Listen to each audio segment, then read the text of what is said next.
ODINGA. People's president, the man who refused to sit down.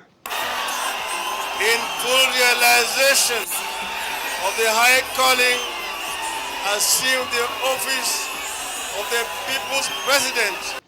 In every generation, there are men who walk quietly through history, but there are those who don't walk. They run. They cause disturbance. They generally never stop shouting. RAILA happened to be one.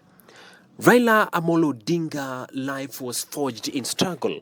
Born in 1945, raised by Jaramogi Oginga Odinga, Kenya's uncompromising father of opposition, RAILA inherited a fire that would not die. He survived detention, torture, isolation. He survived broken alliances, stolen elections, betrayal and exile. But he never bowed. He never surrendered. And every time Kenyan pushed him down, RAILA stood up again. He was born in power, raised in politics, trained in struggle, but RAILA Amolo Odinga was never handed anything. His story begins in the shadow of his father, Jaramogi Oginga Odinga, the lion of opposition. From early life, he saw one truth. In Kenya, freedom is never given. You fight, you bleed, and you rise. RAILA Odinga paid for his politics in the currency of pain. And in 1982, accused of involvement in the coup attempt, RAILA was thrown into detentions, years of isolation, interrogation and darkness, torture chambers, solitary cells, 7 years stolen from him by a regime determined to crush his voice. But he refused. He came out of prison with a simple promise: I will not sit down until Kenya stood up. In his autobiography, RAILA writes he was picked at his friend's house, Prof. Oki Oko, in Parklands by officers, then followed a physical torture at the hands of Special Branch in their offices on the University Way, to Central Police and later to Mudangari Police Station. He recalls the torture muttered by an officer of the Special Branch named Josiah Kiprui Rono and his team, who were detained to extract a confession of what he knew about the coup attempt. Mr. Odinga refused to give in. He says the adamant position that he knew nothing about the coup attempt enraged Mr. Rono. Off the leg of a wooden table and slammed it repeatedly to Mr. Odinga's head and shoulders. Detained without trial for nearly 6 years on treason charges that were later dropped. But in the same year, in the 1990s, was supposed to be taken back to detention in 1990. He was asked where he wanted to go. He said, I'm going to Norway to my sister. RAILA became a refugee in Norway, staying with me, Ruth Odinga. Later, he fled to Norway to his sister Ruth Odinga through Uganda by the help of the Catholic Church, led by Father Mark Okeyo and nun Sister Diane.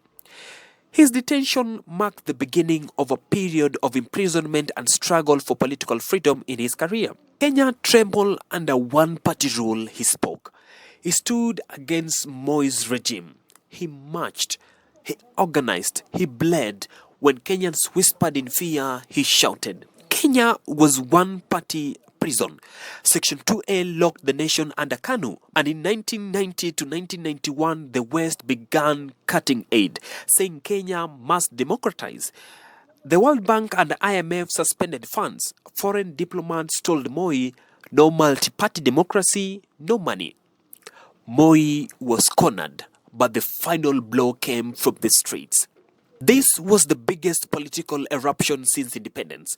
RAILA, together with Kenneth Matiba, Charles Rubia, Jaramogi Oginga Odinga, Martin Shikuku, Tobu Imanyara, Masinde Muliro, helped organize, mobilize, and inspire the Sabasaba uprising. A national-wide protest broke out. Dozens were killed. Hundreds were arrested. Kenya was now ungovernable. When the Sabasaba uprising erupted, it carried the spirits of people who had been silenced for a decade. And at the center of it was the son of a man who had once challenged the streets, Mr. Oginga Odinga. Moi had the police, the army, the intelligence, and the constitution, but the opposition had something stronger: courage. In December 3rd of 1991, after years of unrest, global pressure, and internal resistance, Moi finally blinked. Section 2A was gone. Kenya was free. Kenya went into the 2007 general election highly divided. Raila Odinga was leading the ODM coalition. Mwai Kibaki was defending his seat under the PNU. When results was announced, the Electoral Commission declared Kibaki the winner and swore him in quickly within minutes. But the international observer raised concerns. ODM rejected the result as fraudulent. Kenya descended into post-election violence, the worst since independence. And over 1,100 people died and more than 600,000 were displaced. The country was collapsing. RAILA became the central to stability with violence spreading. Kofi Annan, the former UN Secretary General, flew into Kenya. International powers such as the US, UK, AU and EU insisted both RAILA and Kibaki negotiate. They made it clear without RAILA there will be no peace. RAILA became the center of Kenya's political stability. His signature alone could stop a nation war. RAILA forces a constitutional change and a new office is born during mediation. RAILA refused to accept anything short of real power sharing. Kibaki didn't want to give up the presidency, and Annan proposed a compromise, create a new position, the Prime Minister with executive power. This was historical. To implement it, Kenya passed a law.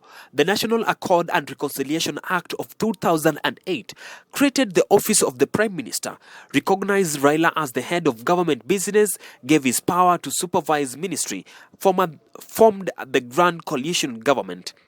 RAILA political pressure, mass support and global backing forced Parliament to amend the law for him. RAILA became the Prime Minister, a first in Kenya's history. And in April 2008, Raila Amolo Odinga was sworn in as Kenya's second Prime Minister after Jomo Kenyatta held a ceremonial PM role in 1963. This was not a ceremonial role. It had real powers.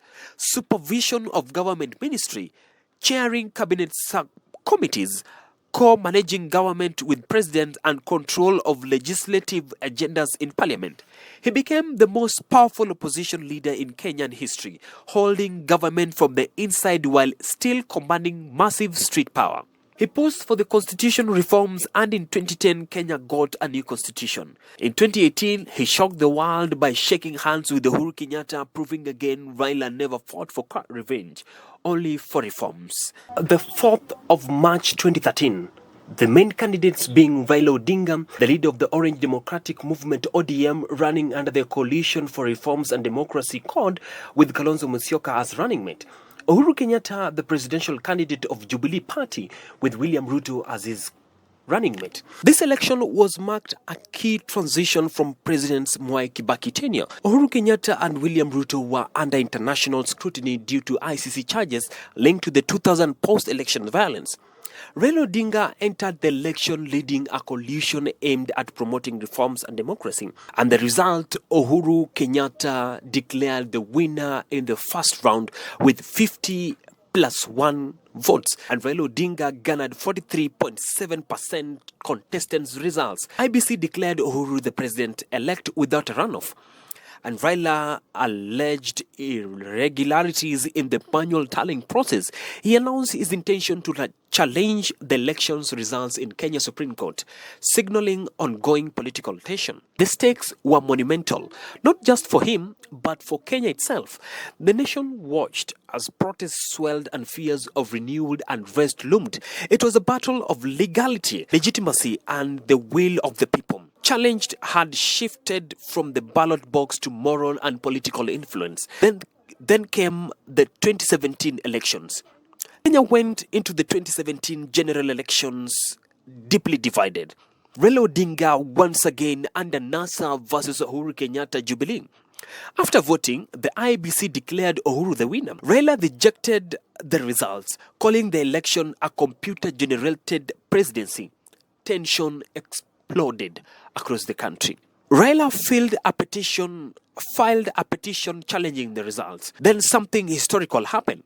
The Supreme Court nullified the presidential election, the first time in African history. This victory made Raila a global icon of democratic struggle. The IBC set a repeat election. Raila boycotted it, saying the reforms were not done, servers were not open, Chebukati had admitted interference, and his security advisors had been expelled. So the repeat poll happened without Raila, and Uhuru was declared the president again.